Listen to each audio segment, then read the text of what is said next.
Hey there, everyone. It is 3:30. I've got Jess in the Weather Center. It's been a nice short day for you, right? Yeah, right. Really short. Yeah. Just a couple of extra hours, Right.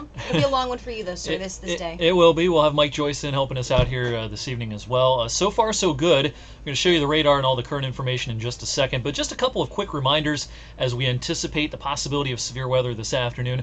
The definition of a severe thunderstorm, and this is a subject that's come up on our social media sites a couple of times Many a this question. week. Yeah, there are official definitions to these things because if every quote-unquote bad thunderstorm were given a severe thunderstorm warning, that becomes a real gray area. It becomes real subjective, so you have to have strict definitions when they will issue warnings. And for a severe thunderstorm means one of two things: wind of at least 58 miles per hour or higher, or hail, which is generally quarter size, about an inch in diameter. As long as you have one of those two things, then it's technically deemed severe. Yeah, exactly. And so this is from the National Weather Service in Boston. They put together this nice graphic. That's approximate quarter size hail right there.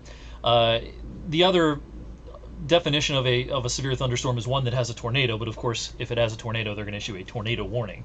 Get even upgraded beyond the severe thunderstorm warning. Exactly. So that's the official definition of a severe thunderstorm. A big, bad, scary thunderstorm with a lot of thunder and lightning doesn't necessarily mean it's a severe thunderstorm. No, and when you hear those cracks of thunder, stay tuned to our social media pages. When we're on air, and when Eric, you're taking over, through the overnight or through the night there, and you're live on air, that means that it's indicative of something possibly severe, or we're going to let you know what's going on. Yeah, exactly. We'll keep you up to date whether it's severe or not.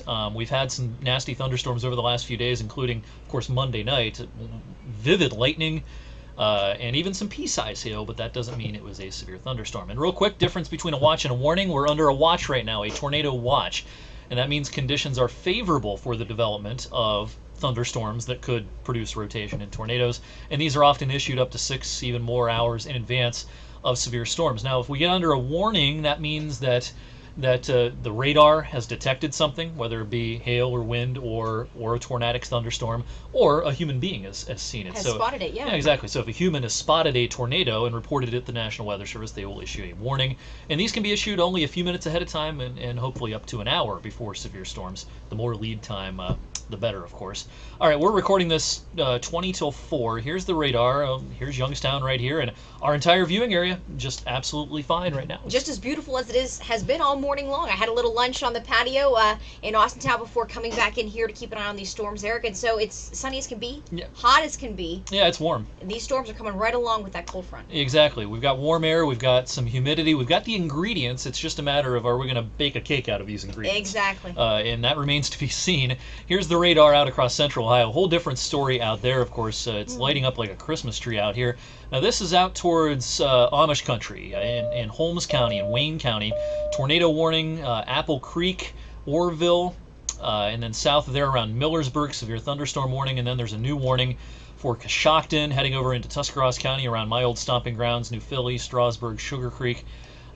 This is a beefy looking storm here.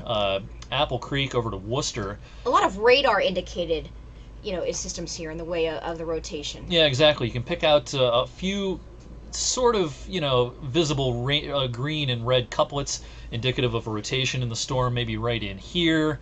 These aren't real strong looking couplets, though. So this isn't a no-brainer that this is producing an actual tornado, but just enough rotation that they went ahead and issued a tornado warning for that storm. Certainly some hail in those storms out there.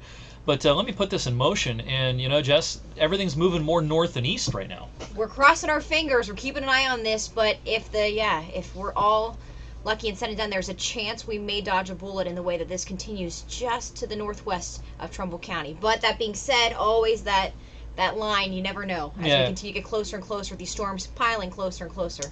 Yeah, exactly. The general motion here, north and east, but more north than east. Now, things can still pop up out of thin air across the valley over the next couple of hours. We're not going to sound the all clear by any stretch here, but I ultimately still think that the highest risk of severe weather, including hail, damaging winds, tornadoes, highest risk is going to be west of I-77, so west of this line, and that's playing out as we speak. Ultimately, yes, we'll get a few thunderstorms around Youngstown, but the risk of severe weather is not quite as high here. It's not zero, but it's just not quite as high. And that's why that tornado watch is in effect. It sounds like it's ominous. It's just preleading that there is the chance that if any do pop up at any time, we're watching. It is close to the valley, but at the same time, as you said, a great way of explaining it is there's no imminent danger. Right. At the present moment. I got a call from a softball coach a little while ago. People who want to get out and mow their yard here as we're past school time and work time for a lot of people. You're okay. It looks like probably in most of the valley through, I would say, 5 o'clock. After that, it's just too early to say whether something's going to pop up or not. But through about 5 o'clock, yeah, you can probably get in your outdoor activities okay. All bets are off after that. We're going to keep you updated on Facebook and Twitter. Jess will be here for a little while longer. Be sure and follow her on Facebook and Twitter. Mike Joyce will be in here in a little while, and we'll keep everything updated. We'll go on the air on the TV side if we need to, if some warnings start coming out. But just a little status update here, 3:42 p.m., and all is still good locally. Getting bumpy off to the west, and we'll keep you updated over the next several hours.